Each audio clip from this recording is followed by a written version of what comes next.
Shalom Akim. Before I begin, I want to start off by giving infinite praises, honor, and glory to Yahweh, Ba'Hashem, Yahushai, Ba'Hashem, Kakodash. Double honors to the apostles and elders, I agree millstone, who teach and rule well, and peace and blessings be unto you, fellow Akim, you brothers that also push out this word in truth, faith, and in sincerity. And those learning in this lesson, the title is going to be, do not be not curious nor overthink Jacob's trouble. All right. Of course, the segment of time that's spoken about in the scriptures. All right, where all hell breaks loose. Right, and the reason why I'm making this video is because just recently, someone in the someone in the family who knows of the truth pretty much has gotten themselves in a tizzy about pretty much the segment of time, the current times that we're in. All right. Essentially hastening the day, yet it's all really just in their mind, rather than the actual, the actual world around them, pretty much. All right, so I want to begin in 2nd Ezra, the 12th chapter. All right, because this is something that has really that happens to all brothers that are hastening the day. All right, and also hastening to be loose, from this current captivity. All right. We're all waiting for that day, and the brothers and the elders and the apostles, first and foremost, right, and the elders even before them, they knew of this, most definitely knew of and had the same feeling.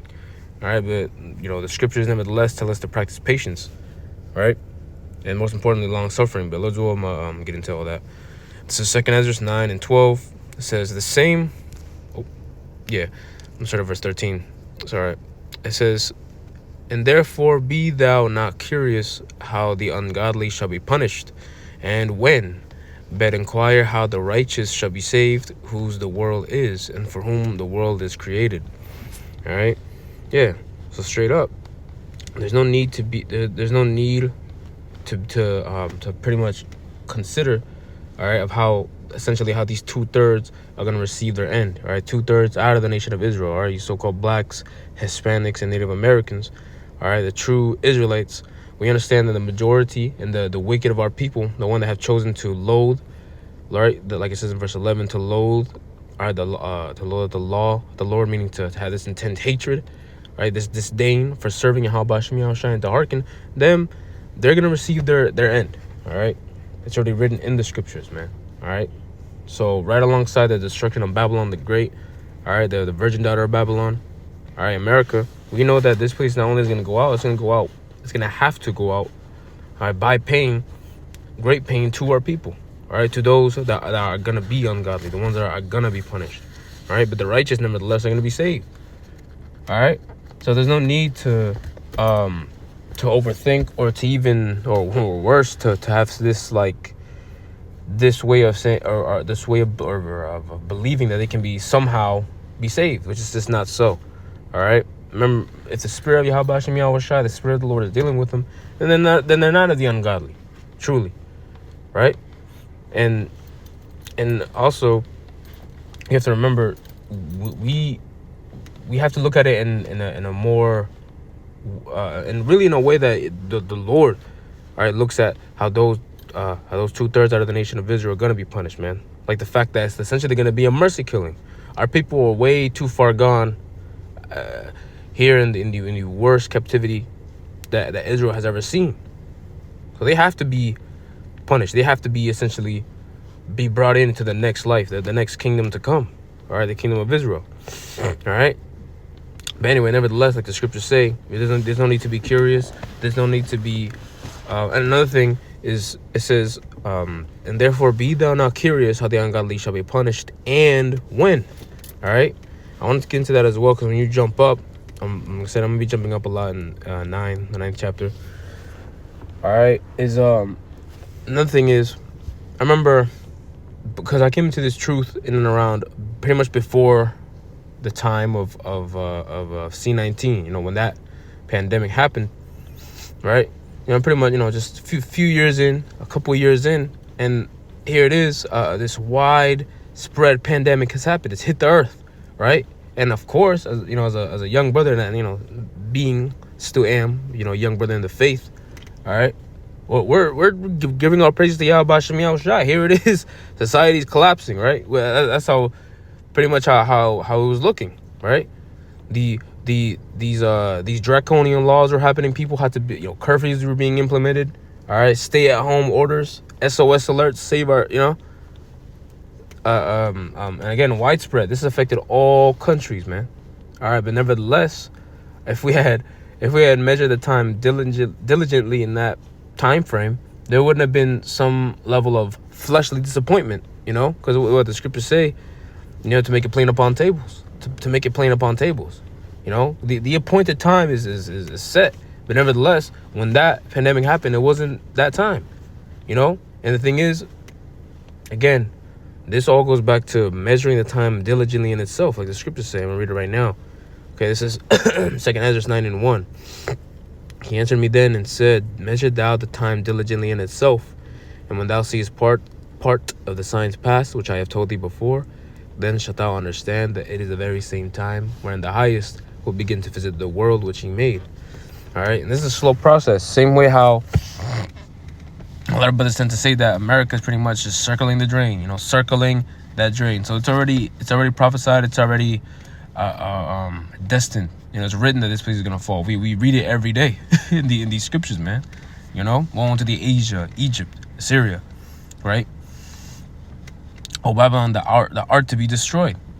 But nevertheless, it's the waiting period, and that's why I have the word here. Pull up in the Edom Online dictionary, the word long suffering, which means bearing wrongs without retaliating, suffering. Old English, in this sense, 15th, 20th century, patience, quote unquote, patience under offense. All right, this is another breakdown, right? Having a great linear extent that extends considerably from end to end. You see, even though that's how the world may view it as, right? Here's another one. Look at this: drown out in duration, right? So during a long time, and really that's what the flesh thinks, man. All right, that's how the flesh feels. That time is passing, days are passing, years are being knotted down, right? But nevertheless, it shall come, right? And these things that we see, not only are they precursors, but it's the fact that prophecy is still being completed at that time. Iniquity abounding, that's been happening. Right, the love of many waxing cold, that's been happening, man. People being murdered left and right, again amongst our people, right? Hell, the Lord is still showing us signs of heaven. Those things needed to be happening and are happening, man. All right, the great persecution of the prophets, right? The defamation. Salakia. Us living ungodly in Yahushai. Salakia. Satan, slip of the tongue. Us living godly in Hamashiach Yahushai causes us to go through those things, man. The technology of the MOTB, right, is here, but is it being implemented? No, not yet. And these are the things that we have to take account of whenever we go through those moments of, oh man, Yahushai is coming tomorrow. No, all right. As much as we would love that, as much as we would dream about, moments like those, and really the Lord could have it to where that could happen. This is the Heavenly Father we're talking about. His only begotten Son that we're talking about. But nevertheless, the things that are written, all right, this is His word that we're talking about, and His word is concrete. His word is true. They are faithful and true, as the scriptures say. All right, so I want to bring this out as well, because just relating back to this is pretty much things that these are scriptures that these are the same scriptures that I myself have brought out when I went through these things, because at the same time, yeah, it's kind of it's not discouraging as one might think, like, as the flesh would want to think, especially even Satan making you think of these ridiculous just things that aren't true, illogical things, right? This is 1 Thessalonians 5:9. It says, for the Most High hath not appointed us to wrath, but to obtain salvation by our Lord Hamashiach Yahushai. All right, and yeah, straight into the point. So the Lord didn't bring us into this to essentially, here it is. You're being curious and how the ungodly are going to be taken out. And just totally bugging over the situation, man. Or worse, you're not practicing long suffering. Here it is, another catastrophic event happens that's brought upon the world. You think Yahweh Shai is coming very, very, very soon, which he is. But here it is, your expectations just faltered, it failed, and then now you lose faith, and then here it is, you might start believing that the Lord pretty much has brought you into this to take you out. Not so, man. All right, it's not so. And here it is, the thing is, when we know exactly what the scriptures entail and know exactly what time frame that we're actually in and what needs to happen next, there's no need to be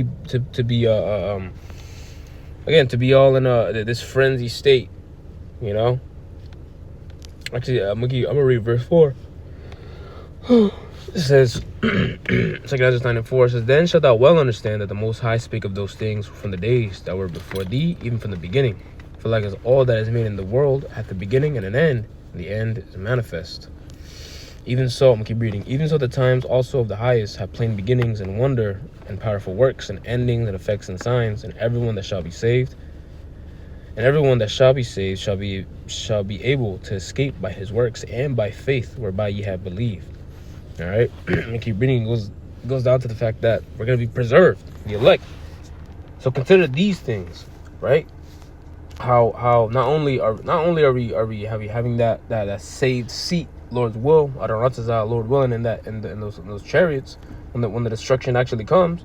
But what? Think about the fact that Yahweh Shai is giving you that chance to not be a part of that ungodly, man.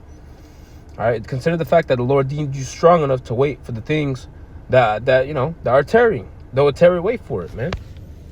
Because remember, what's that? Jeremiah 29 and 11. All right, how the Lord didn't give us this mind for us to just go off and think about things that are just worse. No, the Lord's He knows our thoughts. He's gonna give us that expected end, the expected end of hope, and the things that we read in, man. All right, so hey, I'm gonna end it off here in 1 Thessalonians. Yeah, I just read that. Must have been here it is. 1 Thessalonians 5:1. Right at the top. This is, "But of the times and the seasons, brethren, ye have no need that I write unto you. For yourselves know perfectly that the day of the Lord so cometh as a thief in the night. For when they shall say peace and safety, then sudden destruction cometh upon them, as travail upon a woman with child, and they shall not escape. But ye, brethren, are not in darkness, that the day should overtake you as a thief." Yeah, that's right. So not only are we supposed to be expecting these things, all right, it's worse when you imagine you pretty much are paying attention to all these past things that has happened. But here it is, when the moment is here, the moment you've been waiting for, you're still caught with your pants down. Not so, man. All right, brothers have to realize that even all the prophets of old have practiced long suffering, man, able to wait out those long waiting times for the grand finale to come. We have to wait. It's 2025, a brand new year. All right, so what? Each year we was able to stand tall, 10 toes down, right? Still waiting for Yahweh Shai to return, man. All right, so keep watching those prophecies. Actually measure the time, because that's what it means, to hearken on the things I read in the scriptures, man. Say, well, this is happening, so this prophecy has yet to come, and it looks like we're approaching this time frame as the scriptures have told us, So let others sleep, right? Like it says in because we're children of light. Verse 5, it says, "Ye are all the children of light and the children of the day. We are not of the night nor of darkness. Therefore let us sleep as do others, but let us watch and be sober." All right.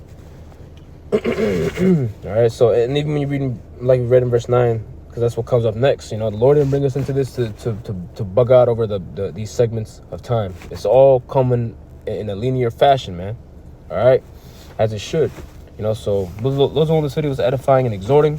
All right, those will bring peace to brothers' minds. So just as a reminder, that we all gone through it. That's just itching. The eagerness for the Lord to come back.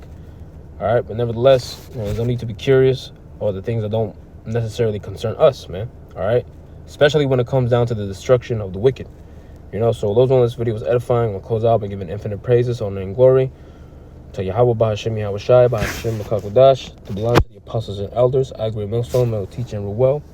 And peace and blessings be unto you, full of alchemy, brothers. That us push out this word in truth, faith, and sincerity. With that, I'm going to say shalom.